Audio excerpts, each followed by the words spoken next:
In the summer of 1979, 19-year-old Gwenn Marie Story of Cincinnati, Ohio, decided to embark on a trek to California to find her biological father. Gwen was accompanied by two male friends. It is not yet known when they left, but in August of that year, her two friends returned back to Ohio without her. Their explanation was simply that they dropped her off at Las Vegas, Nevada, and went back home. It has not been reported the reason why they left her there or if she left on her own accord, and as far as I know, they weren't held responsible for the incident. I'm assuming that Gwen's family called authorities to help locate her, and they might have traveled to Las Vegas to find her. I know for sure that her family prayed for her safe return, or at least to get a simple phone call from her. So they waited and waited, but no word. Gwen's Story was never seen and heard from her family again. Well, at least, not yet. Returning back to Las Vegas, on the night of August 14th, 1979, a man was walking along a vacant, dusty open field where the El Rancho Vegas Hotel and Casino once stood, when he saw the body of a young white woman laying face down in the dirt. Along this video, I am going to show you composites of what she may have looked like alive. Police were called and it was determined that she died of multiple stab wounds all over her stomach and was murdered a few hours ago. She may have been killed at the spot or dumped there. Her death was ruled a homicide, but her identity was still unknown. Here are some pictures from the autopsy, so please fast forward the video if you are squeamish.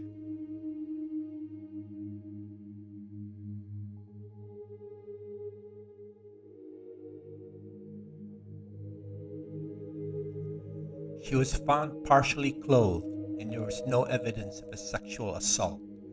She had on jewelry and was wearing jeans and a light blue-green button-up linen shirt with red floral embroidery and was barefoot.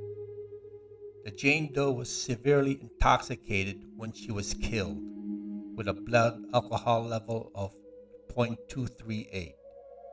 She was 5'6" and weighed around 105 pounds.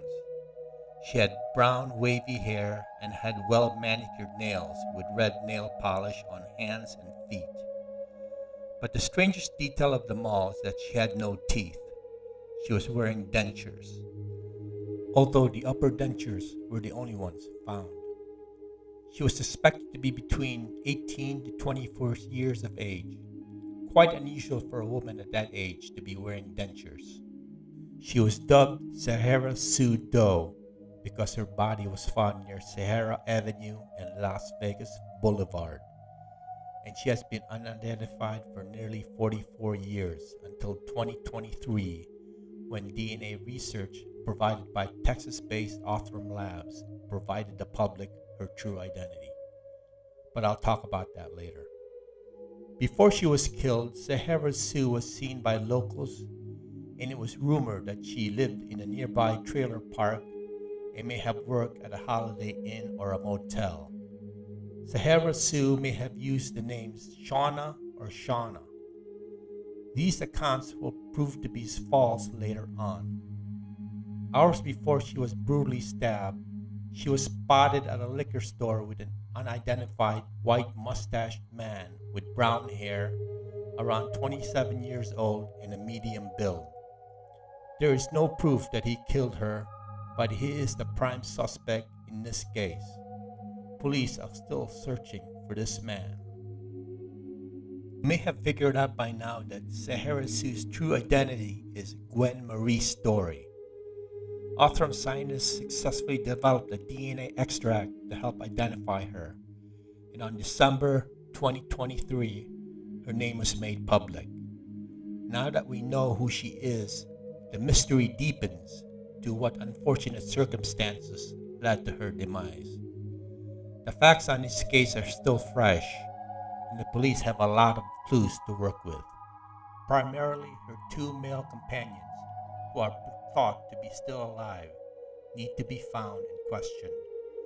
and a mustached man who could be one of her companions or a person Gwen befriended before she was killed need to be identified. What we know so far is that Gwen was born on February 23rd, 1960, and was exactly 19 at the time of her death. There are still no details of what life she had in Cincinnati and no facts about her character. Was Gwen an impulsive, irresponsible, and troubled person? We know her prime motive was to find her father in California, but why did she end up in Las Vegas? And why did her two male companions leave her there? Did an argument ensue between the three and she just walked away? Was she forced out? I find it irresponsible for the two to leave her there even if she left on her own device. And also, we know nothing about Gwen's friends, no names, age, or background, just that they were her friends. Are they responsible for her murder? I just find this odd that they weren't pressed more about the incident. Hopefully soon we'll have more details about this case, and I will do a follow-up and inform you. The Las Vegas homicide cold case is currently investigating this case, and they need your help. Gwen deserves justice. If you have any information about Gwenn Marie Story or the two males she traveled to Las Vegas with, you are urged to contact the homicide section by phone at 702-828-3521. To remain anonymous, contact Crime Stoppers by phone at 702-385-5555. Thanks for watching. Don't forget to like and subscribe for more unsolved cases like this one. Goodbye.